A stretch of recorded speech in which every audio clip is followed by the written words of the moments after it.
Nitai Gaur Haribo, Haribo, Haribo, Gaur Haribo.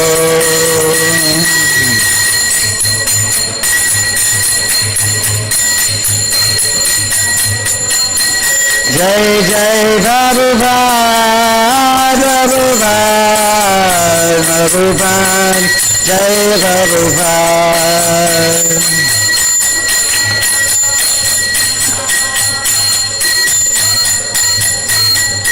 Jaya Jaya Prabhupada, Prabhupada, Prabhupada, Jaya Jaya Prabhupada.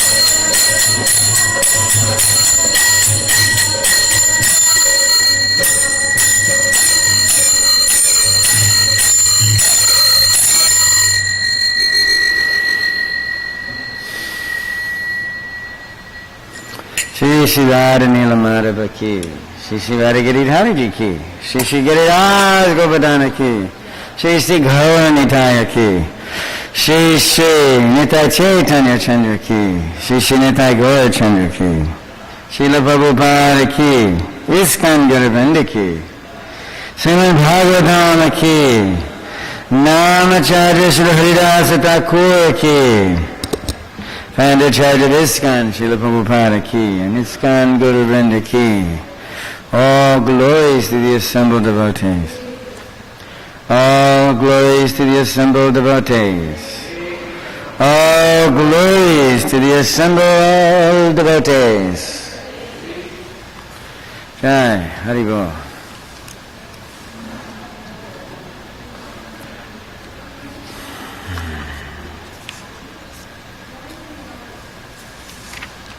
Oh, good. Om Namo Bhagavate Vasudevaya.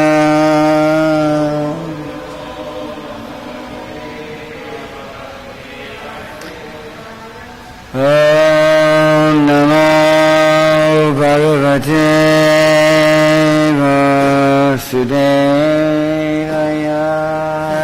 Don't worry, I'll take anything. Om Namo Bhagavate Vasudevaya.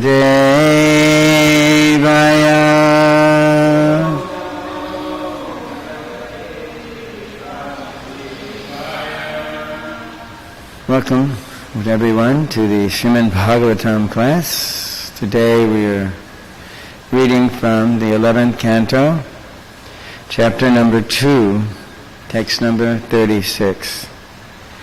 Anybody else has books or things and they want to also be able to read loud enough that others can hear you, raise your hand during the reading of this. Otherwise, there's a lot of really important points here that can be covered, but everyone should hear them. Then I guess everyone has their phone today, so. Huh? No, I just wanted, we'll recite it, but I just, in the course of reading it, I'll start, and then if somebody wants to come in, raise your hand, but you have to read loud because you don't have a microphone. So that the garland makers particularly can become even more purified than they are doing the service that they're doing every day for years and years and years. Please repeat. Kajena vacha manasendriyarva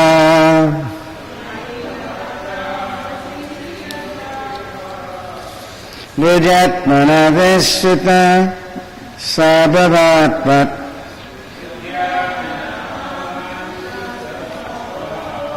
Karoti ajat sakalam parasmai Naraya vandeti samapayattat. I'll try to do better this time. Kayena vacha manasendriyava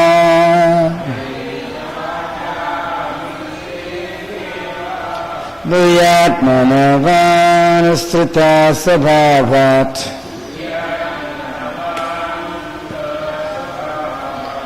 Kuroti yadyat sakalam parasmai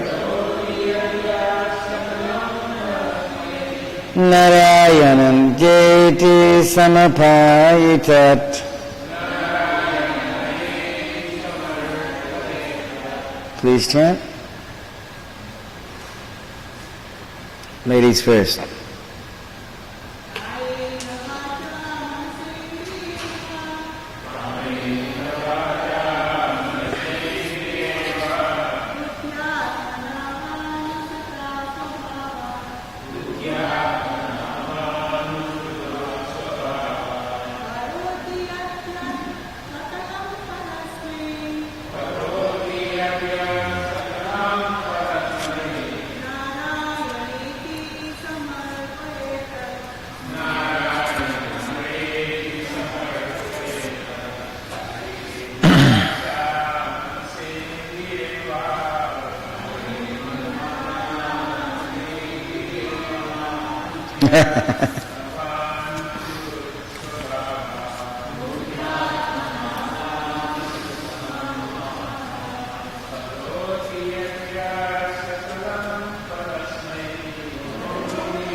Oh, I can see. It's just the fog gets on my glasses.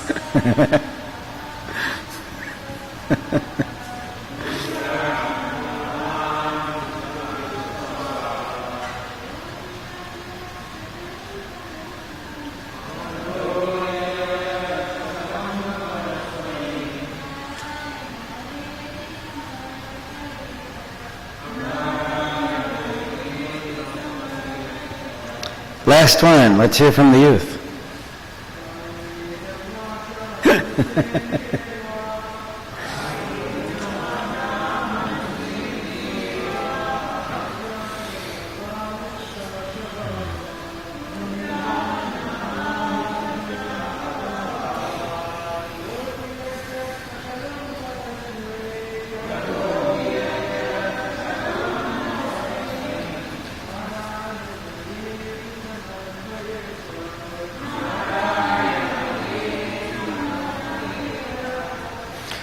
Okay, word for word. Kayena, with the body. Vacha, speech. Manasa, mind. Indriyai, senses. Va, or. Buddhya, with the intelligence. Atmana, the purified consciousness.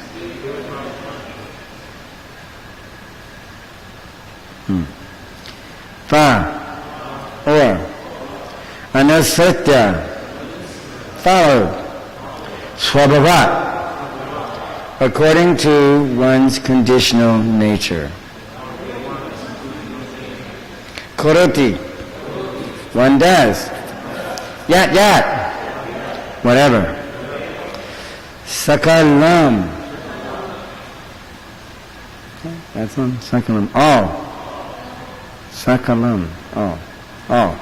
Okay, Parasmai, to the Supreme, Narayana, iti, thinking, Narayanaya iti, thinking, okay. Thinking, this is for Narayana. Samaparyat, he should offer. Tat, that. Translation and purport by the great devotees of A.C. Bhaktivedanta Swami Srila Prabhupada. In accordance with the particular nature one has acquired in conditioned life, whatever one does with body, words, mind, senses, intelligence, or purified consciousness, one should offer to the Supreme, thinking, this is for the pleasure of Lord Narayana. Srila Bhaktisiddhanta Saraswati Thakur has commented in this regard that a person who engages all these sensory activities of his body, mind, words, intelligence, ego, and consciousness in the service of the Supreme Lord cannot be considered to be on the same level as a karmi working for his personal sense gratification. Although apparently still a conditioned soul, one who offers the fruits of all his activities to the Lord can no longer be touched by the countless miseries that arise from the reactions to the materialistic activities. Because of enmity against the Supreme Personality of Godhead and the omnipotent authority, the conditioned living entity performs activities against the order of the Lord. Yet, self-realized souls continue to perform all types of work within this world to carry out the mission of the Supreme Lord. According to Srila Bhaktisiddhanta Saraswati Thakur, those karmis who are sufficiently pious follow the example of the self-realized souls by trying to offer the fruits of their own duties at the lotus feet of the Lord. Although this is counted as karma mishra bhakti, or devotional service, mixed with the desire to execute fruitive activities. Such mixed devotional service is gradually transformed into pure devotional service as the pious fruitive workers disengage themselves step by step from the bogus philosophy of, and I quote, enjoyment of one's hard-earned rewards. Anybody have an abundance of easy gained rewards that they want to share? Anybody? Okay, so everybody's good on this idea that they were hard-earned, whatever rewards we got, right? Cool, very cool. My daughter's back in college again, and she's hard gaining those rewards herself. I gave up. So, pure devotional service rewards them with complete good fortune. Someone could read the next verse? Part? A couple of paragraphs? We got 4 whole pages here.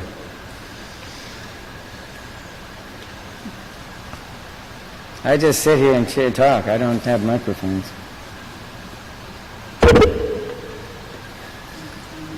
Mm-hmm.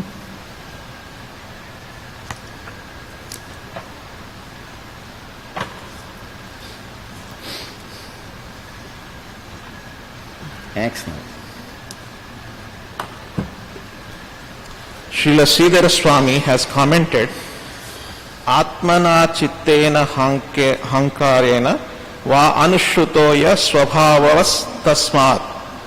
Although one may still be in the bodily concept of life, he should offer the fruit of his work to the Supreme Personality of Godhead. Those with a primitive materialistic concept of the Supreme Lord consider the Lord present only in a temple or church. They make some offering to the Lord in the place of worship, but in their normal activities, they claim proprietorship, not thinking that God is present everywhere and within everyone. We have practical experience of many so-called religious men who become very offended if their children try to become servants of the Supreme Lord. They feel God should be pleased with whatever humble offering I give him. But my family and ordinary business affairs belong to me and are under my control. The perception of anything as separate from the Supreme Personality of Godhead or his proprietorship is called Maya or illusion. Srila Sridhara Swami has quoted, "Na kevalam viditaha krutam eveti niyamaha swabhavanuswasari laukikam api." The regulation that one should serve the Supreme Lord does not refer only to prescribed religious paths, ceremonies, and regulations. Rather, all the activities one performs in this world according to one's personal nature should be dedicated to the Supreme Personality of Godhead.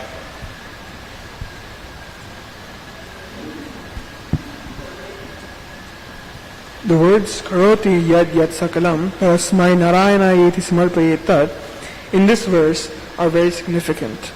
A similar verse is found in Bhagavad Gita 9.27. Yat karoshi yad ashnasi yad juhoshi dadashi yat yat tapashyasi kaunteya tat kurushva madarpanam. O son of Kunti, all that you do, all that you eat, all that you offer and give away, and all the austerities that you perform should be done as an offering unto me. The objection may be raised, since our ordinary activities are performed with a material body and material mind, not by the spirit soul. How can such activities be offered to the Supreme Lord, who is completely transcendental to the material world? How can such activities be considered spiritual? In answer to this, it is stated in the Vishnu Puran 3.8.8, Varnashramachara vata purushena parapuman Vishnur aradhite panta nanyat tattosakaranam. One who wants to satisfy the Supreme Personality of Godhead Vishnu must accept the system of Varnashram Dharma and worship the Lord through the execution of his prescribed duties. In Bhagavad Gita 4.13, the Supreme Lord has personally taken credit for establishing the system of Varnashram Dharma, Chaturvarnyam maya shishtam gunakarma vibhagashaha.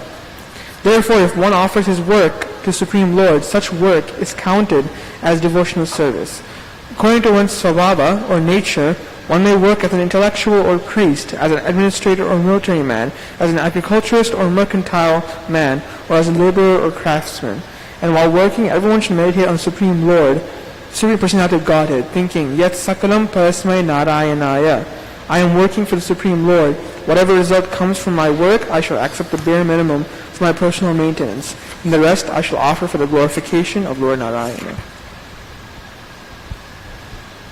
Sri Jiva Goswami has pointed out, Kaminam tu sarvathaiva na duskaram marpanam. One cannot offer duskarma or sinful, wicked activities to the Supreme Personality of Godhead.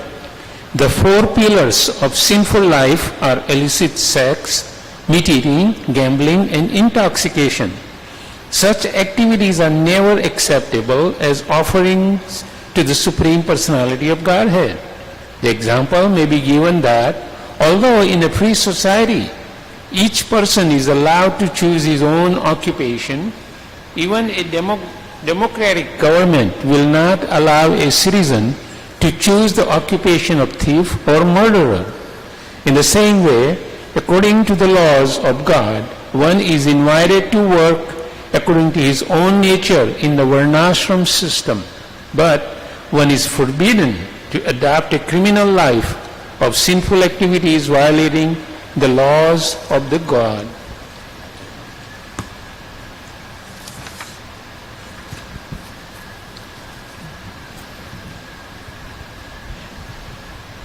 Srila Vishwanath Chakravarti Thakur has given a nice description of how one should offer one's ordinary activities to the Supreme Lord.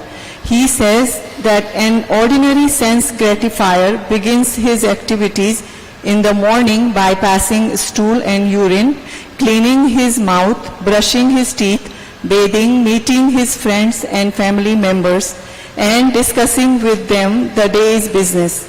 In this way, one has so many activities during the day, and a sense gratifier executes all these activities for his personal material enjoyment.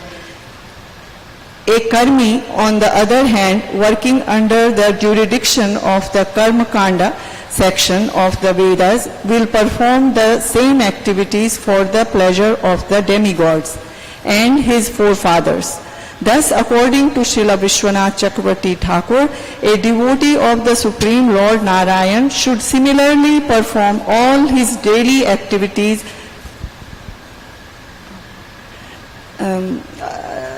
for the pleasure of the demigods and his forefathers. Thus, according to Srila Vishwanath Chakravarti Thakur, a devotee of the Supreme Lord Narayan should similarly perform all his daily activities for the pleasure of the Supreme Lord. In this way, everything we do throughout the day will become bhakti anga, or a supplementary aspect of our devotional service to Krishna. You want to read Krishna?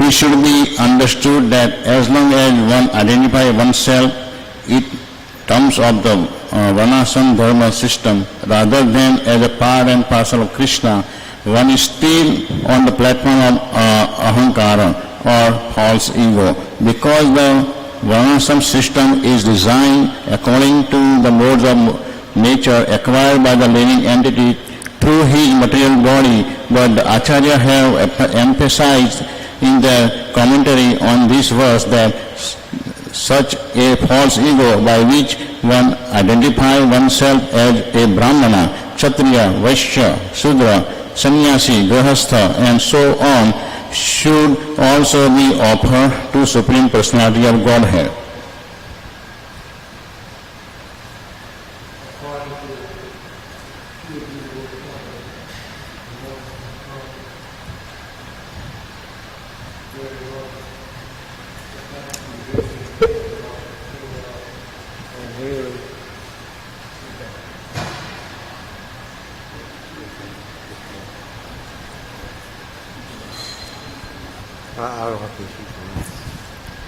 You don't need it? Okay. It looks like me when I don't have a mind. According to Srila Jiva Goswami, the one becomes very much attracted to hearing and chanting about the Supreme Lord. Don't worry, it's okay. And not merely offering in the fruits of one's work and has attained the stage called Sarvarupa Sadhana Bhakti, or the stage in which actual devotion becomes visible. An example may be given that although any good citizen will pay his taxes to the government, he may not necessarily love the government or in leaders, its leader.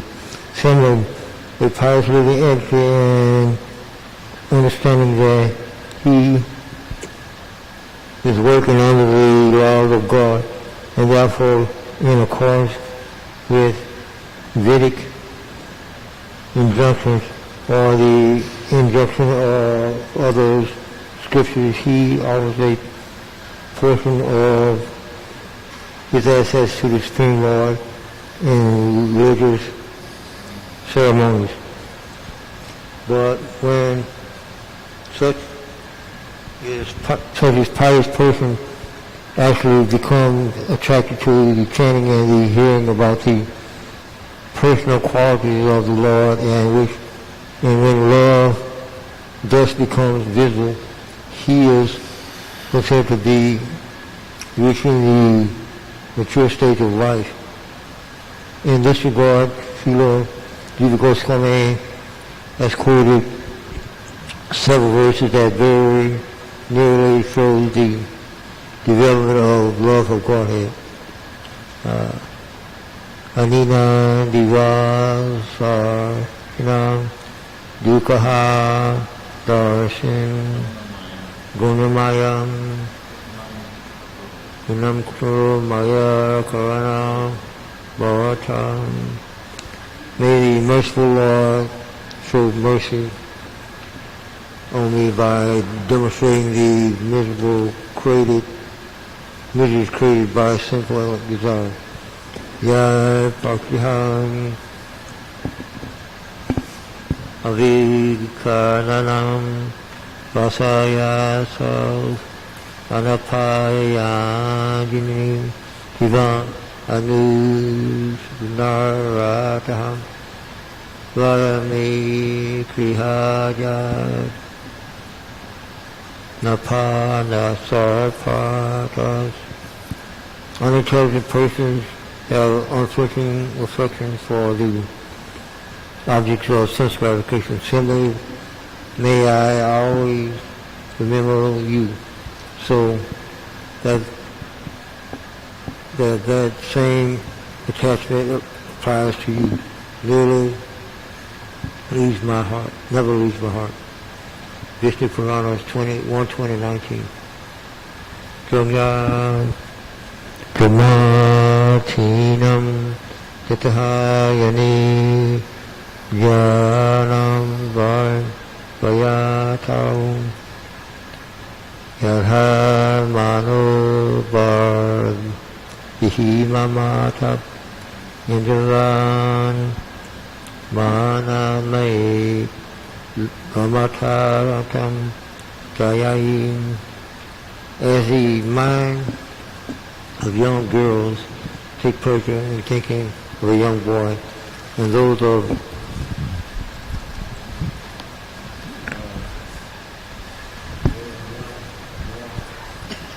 take pleasure in thinking of a young girl, may my mind take pleasure in you.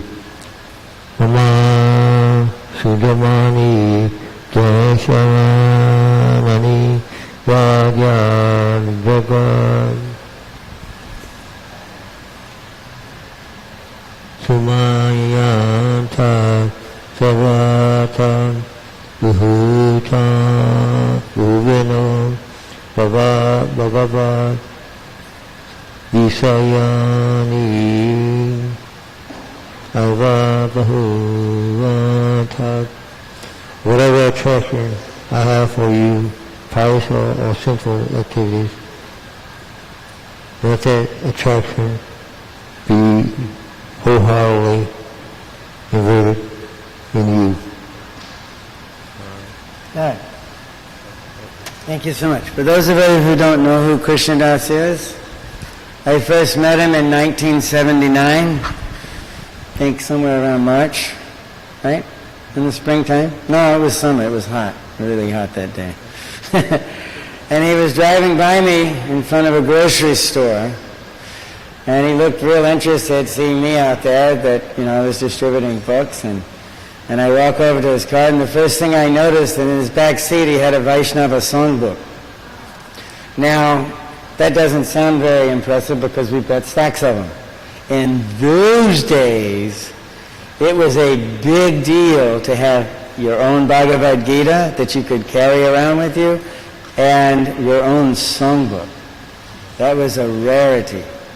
I just said, wow, where'd you get that songbook from? He said, I think you got it from Turkey or somewhere, right? You overseas?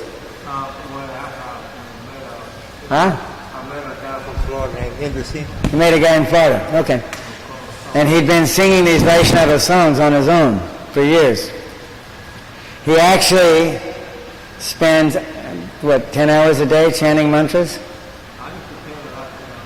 Yeah, 10 hours a day chanting Bhagavatam verses about Lord Nrsimhadev. He's a very big devotee of Lord Nrsimhadev. And he's been doing this faithfully since 1979. He used to ride a bicycle from the south side of town. His car broke at one point. He lives on what he lives on. And he used to, and his car broke, so therefore he got it fixed a few times, finally and so he used to ride a bicycle from the South Houston all the way up to our temple. And the first time he came here to this location, he came up to me that night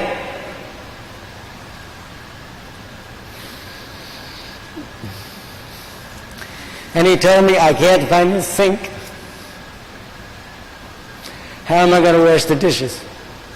Sunday feast dishes, not just the regular cooking. The kitchen was so fancy, he didn't see that little alcove that was big enough for 10 people to take a hot bath in was where we washed our pots now. Okay? Actually a very special devotee.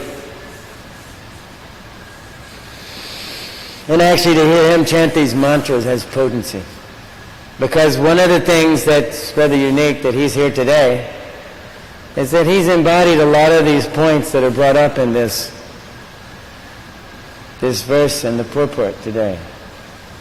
He's not worried about what the world thinks about him. He's not worried about how he's going to get his maintenance. He's not worried about whether he'll live through the day or not. He actually lives with family. He's very good, secure living place. And he's donated many, many, many things to this temple. But, he actually lives this idea of not being attached to your work for the pleasure of you, but rather for the pleasure of Krishna. One night he was really seemed to be a little agitated about some things, a little angry, which is very, very rare. So I made sure I asked him, what's going on?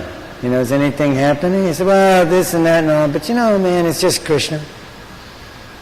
He just does this stuff. It all goes by. That was probably 10, 15 years ago. So I'll read something also from the Bhagavad Gita, which kind of sums, we can have everybody quote a different verse that points directly to the topic here that we're doing in the Bhagavatam. And every single person could come up with a different verse. But I think this one sums it up best. It's Bhagavad Gita, chapter 3, text number 9. Yajnatat kamanon yatra lokayam karma bandhana taratam kama konteya mukta sangha samacharaha. Work done as a sacrifice for Vishnu has to be performed. Otherwise, what causes bondage in this material world. Therefore, son of Kunti, perform your prescribed duties for his satisfaction, and in that way, you will always remain free from bondage. We're bound. We're bound. We're tied up. We're stuck in this material world. How do we get out?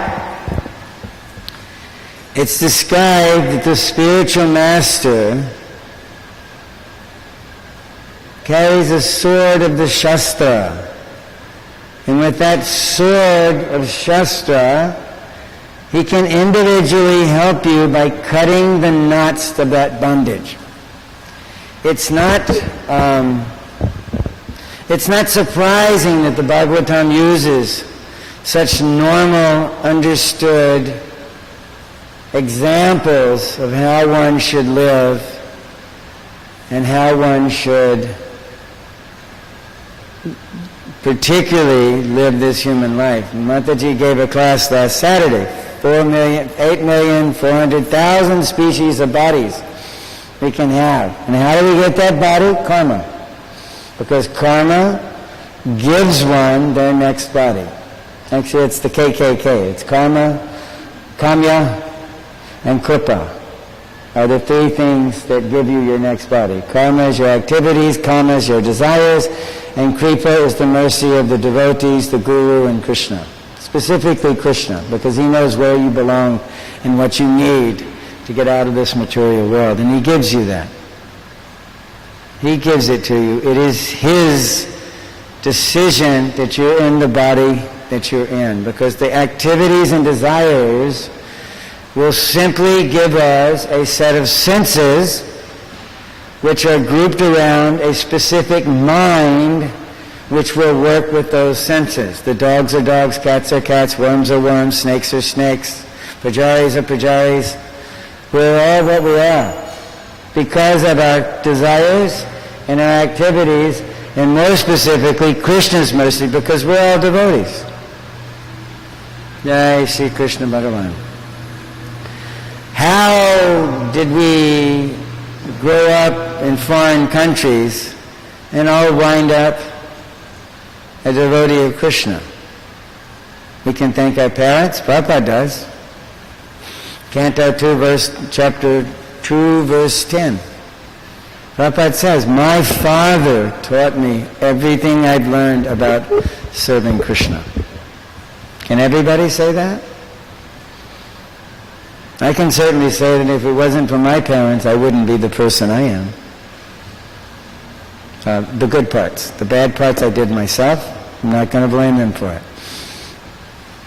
But the good parts, everything that brought us to Krishna consciousness in this insane country with a work ethic that destroys everything the Bhagavatam and the Bhagavad Gita has told you.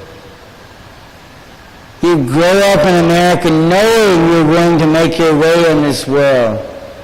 And you'll be rich or famous or at least satisfied or this or that or the other. And we spend our whole life getting educated. Just so we can have money and thus get pleasure. Now, one of my simple pleasures in life is ice cream. I really like ice cream. Right? Simple enough. You go to the freezer, right? Take some ice cream out, put it in a bowl. But to do that, I had to work hard.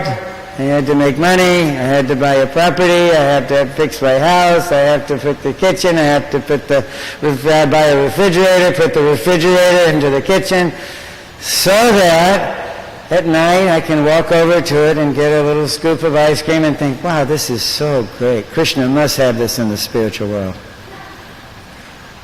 These are the example, which is why I interrupted, the hard-earned pleasures. The pleasures are simple. The only pleasures we have are those which our senses respond to. That's our pleasures. And we work so hard for that pleasure. A dog can sit and eat a dead animal that got hit by a car and be so happy, well, I've got a squirrel to eat today. And he walks away going, licking his lips and running his head back and forth and thinking, this is a good day today. Right? It's their pleasure. They have a different set of senses. There was one book series my children used to read. Actually, Gore read them. I don't think Bumpsy read them. Called Animorphs.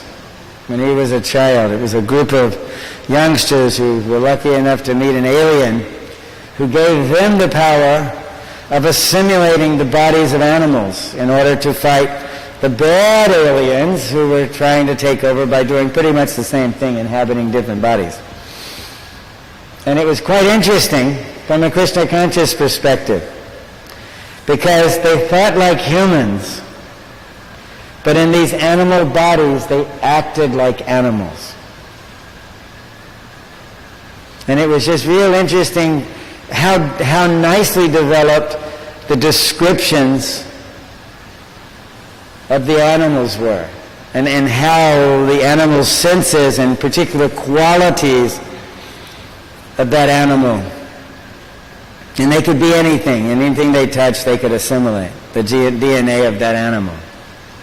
And it was way into the series when they figured out, wow, ducks have the perfect arrangement for flying together, because they all had like raptor bodies they could go into, but you don't see a hawk and an eagle and a kingfisher and an owl and all these animals, all these birds flying together, and neither are they meant for flying long distances. So if by chance one time they all became ducks and they just thought, this is perfect. We can all fly together. We help each other fly. These wings are made to just fly in formation all day long. And it was always very funny when you look at it from the Bhagavad Gita perspective of how these bodies work. We only know and we only really relate to our human body and what it wants. And it wants all kind of complicated things. Right? How many people drive a car every day? Not every day anymore. Pandemic's done wonders to keeping me out of my vehicle. But we all drive 3-4 times a week, yeah? Just to get how far? Because we don't have it ourselves. Just so we can do what we can do and feel a little satisfied at night. Oh, I did what I needed to do. So we actually need to first understand that we're only in these bodies by the mercy of Narayan, by the mercy of Krishna. And therefore we owe big time that we're not taking our pleasure out there on 34th and a half Street because some squirrel didn't make it across the street. Right? It's real. It is real. We have to learn the art, and it is an art. It's not a science. You can't just do everything right mechanically as a human being, because you can't keep doing this without some pleasure. And the pleasure comes from putting one's heart and one's mind and one's intelligence and one's consciousness into every service that we're doing. Like today I was worried. One devotee came up to me and knocked my shoulder around and said, Prabhu's giving mercy of Lord Nrsimhadev. And I was thinking, I haven't been here for Guru Puja since Monday, because I have a granddaughter that spends her nights when her mother's working weird schedules with us, so I can't always get up. If she stays up a little too late, which we try to avoid, but she's a little like me, very energetic. Sleep doesn't come easily and it doesn't stay well. But I was thinking, no, right now I just want to focus on Srila Prabhupada and my spiritual master, Tamal Krishna Goswami, just for now. And if I get lucky after that, I thought, then I'll take that mercy. I mean, I get Lord Nrsimhadev's mercy every day. He protects me. We always have it. It's not that it runs out after one day and we have to. We want the mercy of the Lord, but we can also get the mercy of the Lord just by remembering Lord Nrsimhadev. And at least for this morning, I just wanted to be in the kirtan with the devotees, especially as I complimented Dharmaraj Sharana. He has an angelic voice. It's so nice to hear. It's beautiful. It's in pitch. It's high. It goes right along with the drum. It's ecstatic. I can't do that. I don't have the voice for it. And generally, most days, so much kapha and all this in my throat. Being in the kirtan, it's really nice to have a mask. You don't have to sing. Nobody knows. You can just look like you're singing. Your voice stays, wherever a horrible place it has to be that day. But I like kirtan. I like it a lot. It's one of the functions, if I can do it. And I have kirtan at home every day by myself. Not nearly as much fun. Certainly not as potent for me. Though I do get very absorbed in it. But it's not the same as when you have devotees chanting also, because when you hear the devotees chant, they may be struggling as much as you, but it doesn't sound like it. They sound beautiful. When the devotees chant congregationally, glorifying the spiritual master and Krishna, it's not ordinary. That's a way beyond ordinary activity. So I was lucky today. He wanted to bless his son, so he came out even late, and we both got some power from Lord Nrsimhadev. Worth it. But I was very concerned because I didn't want your father to feel offended that I'm not going over there to get the mercy. It wasn't anything like that. I actually just needed a kirtan with devotees. It's hard. I'm getting old now. Body's breaking down. I'm not going to live for the other 20 or 30 years I thought I would do when I was young. I have a very long lifeline, so I always thought, wow, maybe I'll live to be like 95 or 100 years old. This is cool. I'm not in a rush. But now that I'm getting up there, I get to join the SS next year. Not the German army, but the Social Security system. Right? And they say they're going to take care of me. I was talking to Govinda Das, he said, Prabhupada used to always say, none of this is going to last through our lifetimes. He said, Prabhupada used to say many very strong things predictive of how bad the material world, and particularly countries like America, Europe, are going to become in time. In our times, he would tell them, you will see this happen.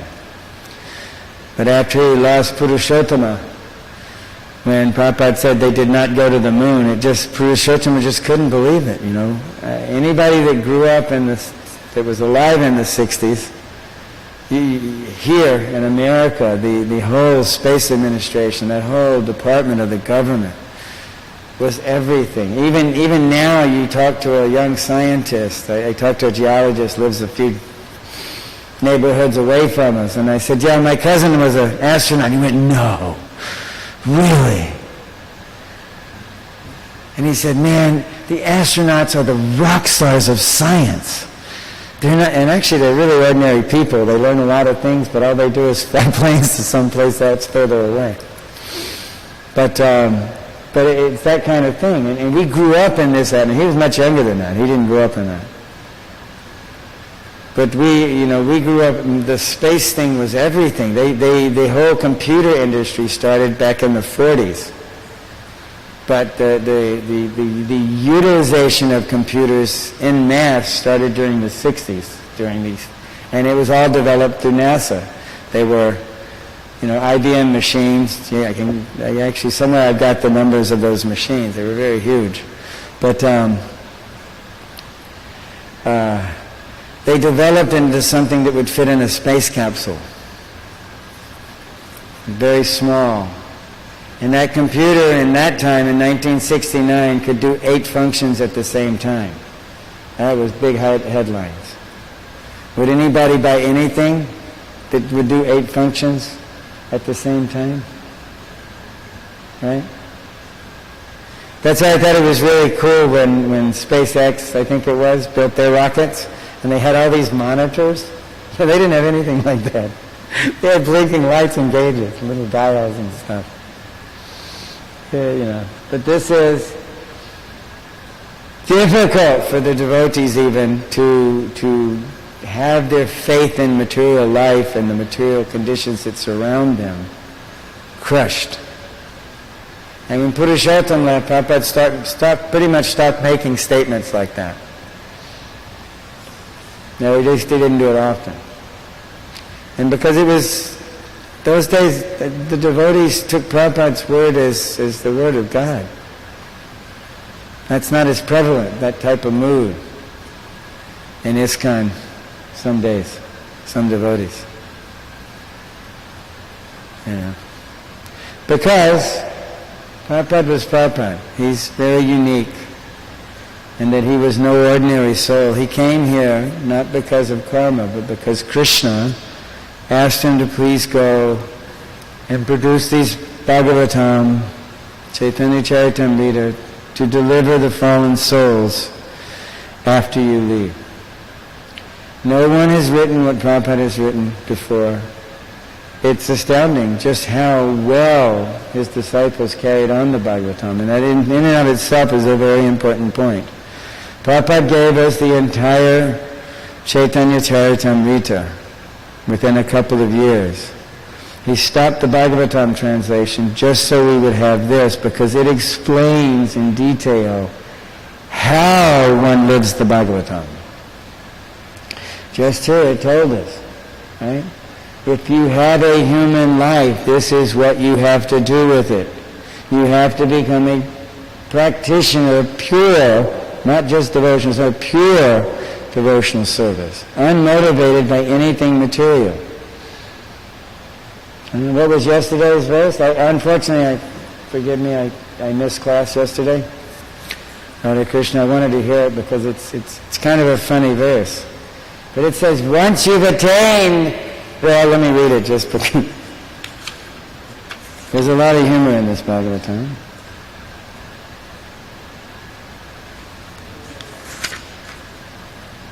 Oh, here we are. O King, one who accepts this process of devotional service to be to the Supreme Personality of Godhead will never blunder on his path in this world. That's straight up, right? But it says, even while running with eyes closed, he will never trip or fall. Anybody want to try that out in the morning? We can all go out there, we can put our mask up over our eyes, we're all prepared. And we just run to Garanga Hall and back. And wherever you fall, you have to stop. And you'll see just what a mess our yard looks like with devotees sprawled all over it, right? But they're there. You'll never fall. What a great example. Who would do that? Who would do that? Run across this yard blindfolded? Because I know Krishna will protect me.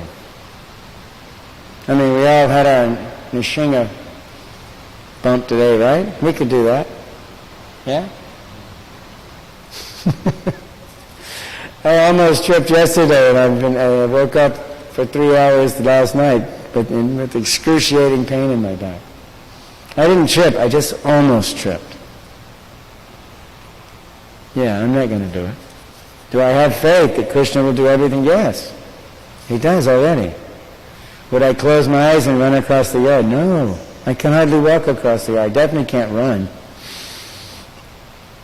But this is what,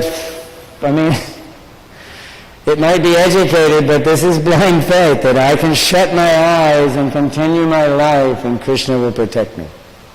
Because I am Krishna's man and I am going to do what Krishna wants me to do.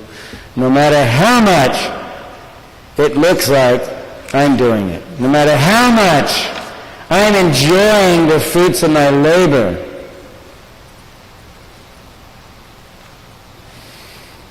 It's actually Krishna that you're doing it for. And it's actually Krishna who has the right to enjoy the fruits of your labor. So if we are not able to raise our mind and intelligence to the level of serving Krishna, and that owing Krishna for every breath and every heartbeat we have, then we're going to take birth again and continue that process. But it's actually Krishna. Everything is manifest by Krishna. Everything is caused by Krishna. He is Karanat Sabha Karana Karanam. He is the cause of all causes, not just big causes, little ones. Little ones. He causes you to suffer or enjoy within this material world based on your mentality towards serving Him. Any questions?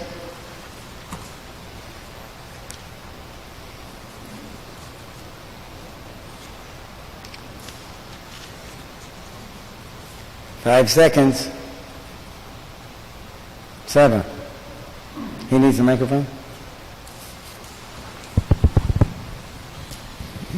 Just a comment, like when Prabhupada came to America, he didn't really know so much where to get food or anything like that, and he was kind of like living with his eyes closed, but he had full connection with Krishna, so he was protected.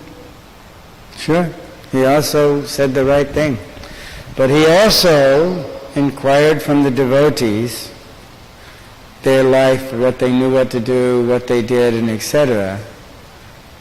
In those early days also. He was very, very personal with everybody because he was also building his knowledge base of what are these Americans. They're a human being, but they're only one of the 400,000 species of human beings. Huh? He's an African American, I'm white, we have Gujaratis here, we have South Indians here, we have North Indians here, we have Singapore Indians and Fiji Indians. They're not quite the same, but they're a different race, according to Prabhupada, according to the Bhagavatam. There's 400,000 species of us. We have the same mind and senses. But our cultures, our activities, our conceptions, they differ. How we look differs. Does it matter? No. Once you've attained a human birth, you have to elevate yourself. That's easier done in some countries than others. You grow up in India, you're blessed. You grow up in America, you're a Christian or Jew or something, but you have some religious conviction. Almost everybody in America believes in God. They just don't know who He is, or she is, or it is.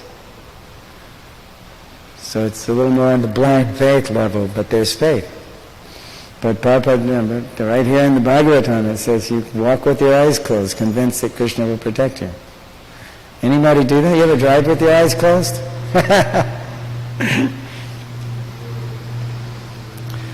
But yeah, so Prabhupada learned what he was dealing with, and he always knew what was the right thing to say.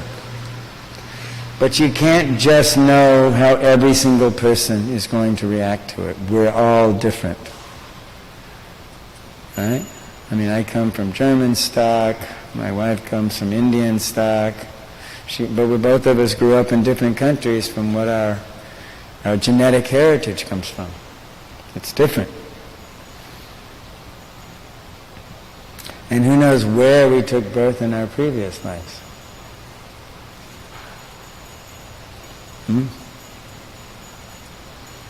So now the Ganga has come in to rush us out of the temple room. It's 8:30. Good timing. Hare Krishna. Gandharaj Srimad Bhagavatam Ki Jai. Thank you all for coming.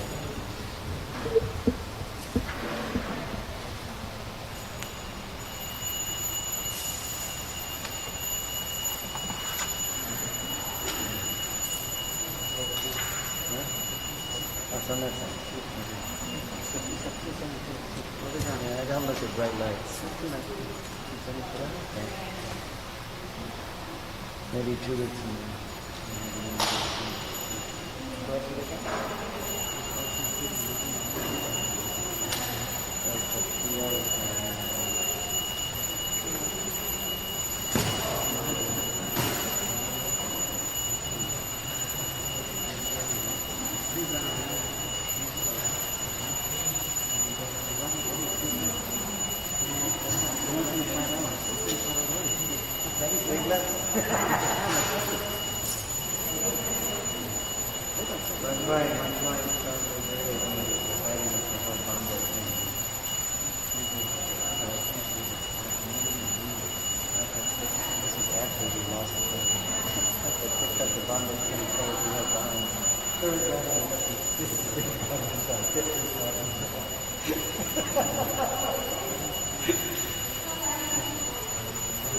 But I wake up, I get my graphics, I go out and meet the driver starts with the builder, we just start meeting lawyers, I'm with lawyers all day.